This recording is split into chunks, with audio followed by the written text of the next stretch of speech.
everyone, BMeister22 here. Well, I finally did it. I broke down. I bought a real can opener. For years, I had been using one of those hand... What are you doing? For years, I've been using one of those hand crank can openers. And then I noticed there'd be little shavings and slivers of metal around the edge of the can. So I stopped using that, and then I was using a P38. What's a P38? Let me hold it up. One of these little military ones. You can get these online for $4 or $5 for 10 of them. And they're good little can openers, you know. They work great. I've probably been using this for the last 2.5, 3 years. I don't know if it's that long. But I finally broke down. Bought an electric can opener. Went to the store. I said, you know, I need an electric can opener. I'm just going to buy the cheapest one there is. And this one was $10. And that wasn't even at an inexpensive store. So if I was at Walmart, I probably could have got this same thing for $5. So I now have an electric can opener. Well, it's not as bad as it sounds, because I don't really use a lot of canned food. I eat a lot of frozen food. But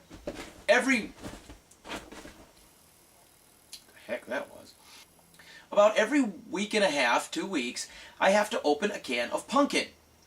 And I add pumpkin to the cat's wet food in the evening. Take care of the medical condition of 2 of the cats I have. I just mix that pumpkin in there.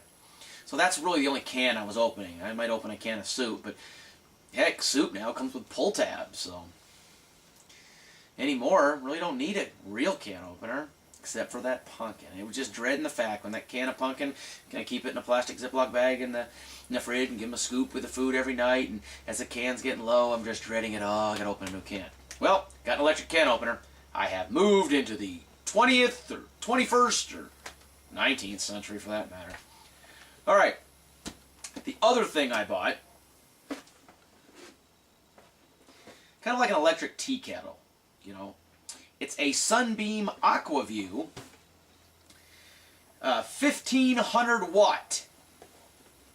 This thing. You put the water in it, you turn it on, the water's boiling in 2.5 minutes. It says quicker in the microwave. It's much quicker in the microwave. And I haven't tried boiling a whole container. I just do, you know, half a quart, you know, enough for a couple of cups of tea or something. But let me tell you, I've been thinking of one of these for a while. It'd be nice to have an electric teapot or something. I am so glad I purchased this. This was probably about $34. Once again, the same store I bought the can opener at. So Walmart probably would have cost $20.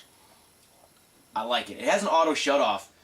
But I was watching it, and it's just boiling away in there, and it hadn't shut off yet. So I've not used the auto shut off, because I don't want it so hot that I'm not going to be able to drink the tea for the next 45 minutes. So I'm really impressed with that. At 1500 watts, let me just tell you, that water is sizzling after 30 seconds, and it's hot enough to make instant soup and tea, you know, after a minute, minute and a half. And if you want it to be nice and hot, like I said, 2.5 to 3 minutes. I am very impressed with this. Glad I purchased it. And this is a, like I said, it's a Sunbeam KJX17 AquaView. And it's got some little filter in there so you don't get crud dripping in your cup. No, I'm really impressed with it. Stainless steel heating plate, easy to clean, helps prevent lime and scale buildup. Removable, washable, fine mesh filter prevents minerals from entering your food and beverage. Kettle automatically shuts off when water boils dry. Oh, it shuts off when the water boils dry when you boil it all down. Okay, I should have kept reading. You know, I said, oh, it'll turn off when water's ready. No, very impressed. I like it. Now I don't have the box here handy, and I don't even have the item anymore because I threw it away. But I got 2 winners and a flop.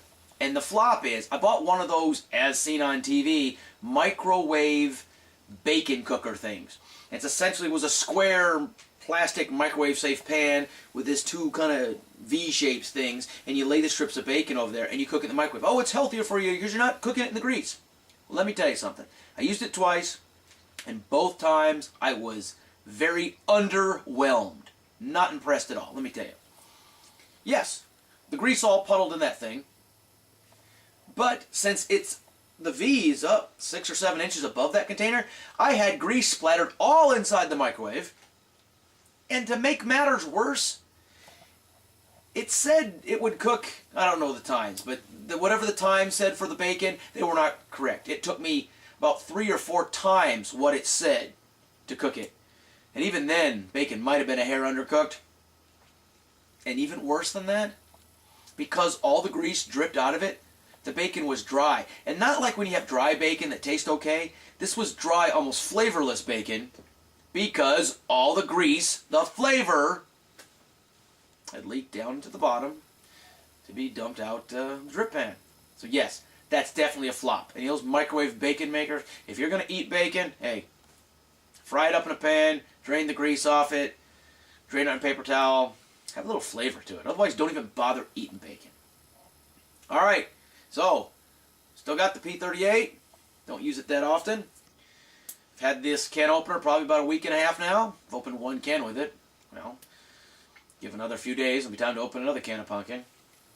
And this hot water boiler thing for tea, I use this almost every day.